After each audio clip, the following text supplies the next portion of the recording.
Hello, I'm Robin Da Vinci, and I'm here to talk to you during tax season, the crazies that happen between January 1st and April 15th, and way beyond that. People don't file by April 15th anymore because it's just too hard to get their forms in and get an appointment with a tax person or buy the software and do it yourself. It's kind of kooky. So I understand that a lot of times this part of the year causes great anxiety. And the number one video and the questions that I get asked the most are often about Form W-4. W-4 is the form that will be given to you by a prospective employer to get your information. The W-4 decides for the HR department what taxes will be taken out of your paycheck when you get your net income. Now remember, when you are an employee, your money goes in as gross, has all the taxes taken out, and then you receive what is called a net check. And that net check goes into your checking account, or you split it between checking and savings, whatever you do. Most employers like to do direct deposit. And so what happens is, though, an employee often doesn't realize that they have more say-so and more power over their paycheck than they realized. So for those of you filling out a new W-4, this is the reason you're filling it out. What kind of taxes are going to come out of your check when you get paid? So the W-4 will have your name, your middle initial, and your address. Then the next thing is they're going to ask you, are you single, married, head of household, married filing separately? And by the way, married filing separately, there's a lot that goes into that. So I can answer that question at another time.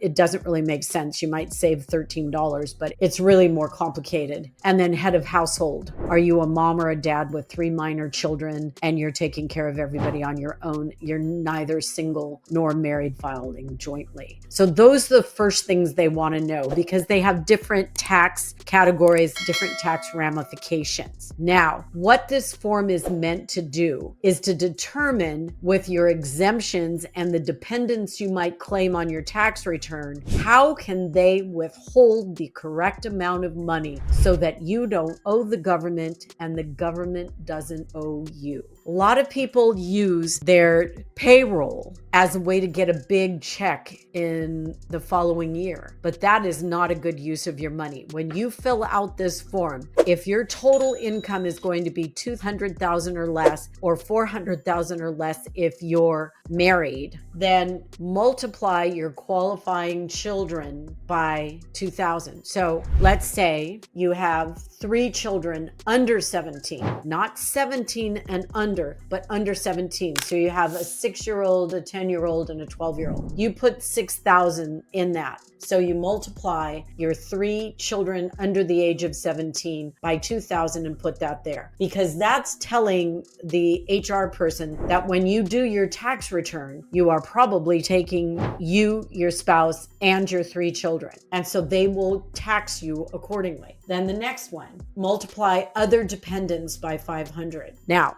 this gets tricky. If you have an elderly parent living with you and you are taking care of them full time and you are paying for more than 50% of their expenses, or you have both your parents living with you, you get to put times 2, $1,000 there. So other dependents. My mother lived with my sister.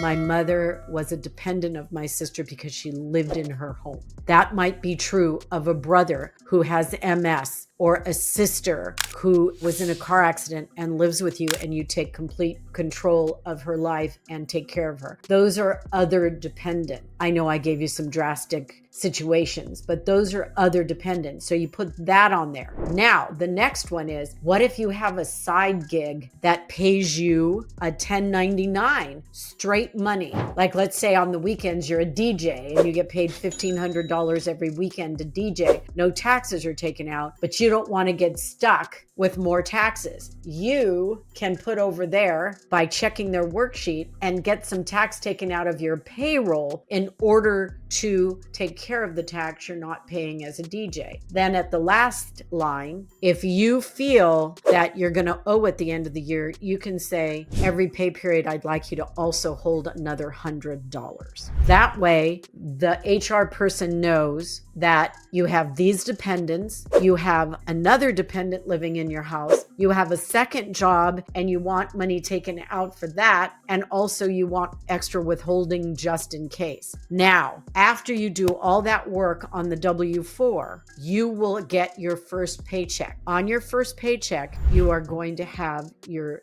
federal tax deducted. If you live in a state where there's state tax, that will be deducted. Your Social Security will be deducted at 6.2%, your Medicare at 1.45%, and if you live in a state where there is disability, it could be up to 1% for disability. So you pay into that. Now remember, when you're paying into that, the employer is paying another 6.2% on your behalf out of his pocket, 1.45% out of his pocket or her pocket, and is also covering unemployment insurance and workers' comp. So you cost your employer money. So when people go around saying, oh, you know, this employer doesn't do anything, he has to pay or she has to pay sometimes up to 10% of your gross income to some agency to have you covered. So your W-4 is important. Your W-4 translates to your payroll check, and your payroll stub, that year-end payroll stub, is exactly what will go on your W-2. Your W-2 form is the one that you will file with your income tax person, or if you do them yourself, the W-2 will give them all that information. That W-2 is also sent to the government, so there's nowhere to hide. The W-2 will say what you earned from that employer. Remember too,